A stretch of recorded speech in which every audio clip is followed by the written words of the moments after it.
शासनाचे स्पष्ट आदेश आहेत की लाचलुचपत प्रतिबंधक विभागाकडून ज्या अधिकारी पकडले गेलेले आहेत, कर्मचारी अधिकारी, त्यांना अकार्यकारी पदाचा म्हणजे साईड पोस्टिंग ज्याला आपण म्हणतो, असं त्यांना दिलं पाहिजे कामकाज, जेणेकरून ते सर्वसामान्य नागरिकांच्या संपर्कामध्ये येणार नाहीत.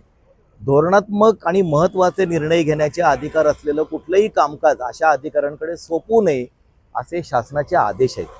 या आदेशाबद्दल आपण इथल्या आयुक्तांना वारंवार पत्र दिलेलं आहे, त्यांना जाणीव करून दिलेली आहे, पण त्यांनी काही त्याची दखल घेतली नाही. काल माझी मुख्यालय उपायुक्तांबरोबर या संदर्भात बैठक झाली, आमचं शिष्टमंडळ होतं.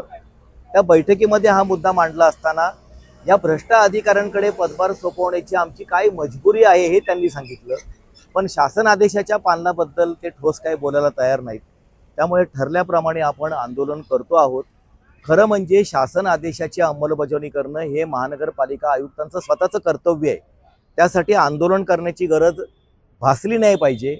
परंतु जर भ्रष्ट अधिकाऱ्यांना घेऊनच प्रशासन चालवणं ही जर ह्या मनीषा आवाळे यांची कार्यपद्धती असेल, तर त्यांना शासन आदेशाचं अंमलबजावणी करण्यासाठी जोर जबरदस्ती करून त्यांना दबावाने, जनतेच्या दबावाने भाग पाडणं हे गरजेचं होतं. आणि त्यामुळे हे आंदोलन आहे, हे इशारा आंदोलन आहे.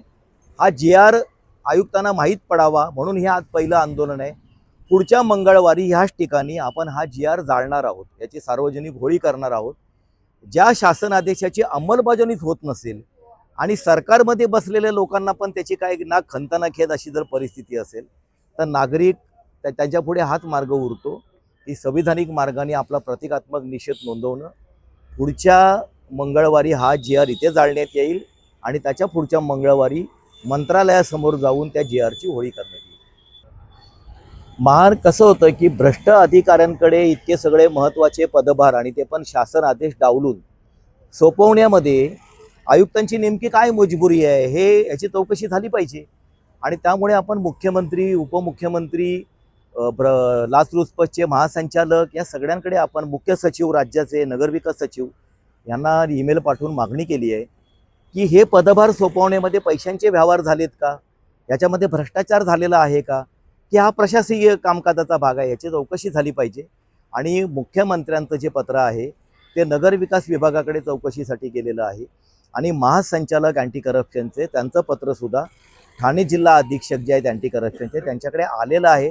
मला खात्री वाटते की स्वतः मुख्यमंत्री देवेंद्र फडणवीस यामध्ये वैयक्तिक लक्ष घालतील अशा विषयामध्ये. आणि उल्हासनगर महानगरपालिकाच नाही तर संपूर्ण महाराष्ट्रभरामध्ये अशा प्रकारे अँटी करप्शनने पकडलेले जे अधिकार आहेत ते महत्त्वाच्या पदावर येणार नाहीत याची काळजी घेतली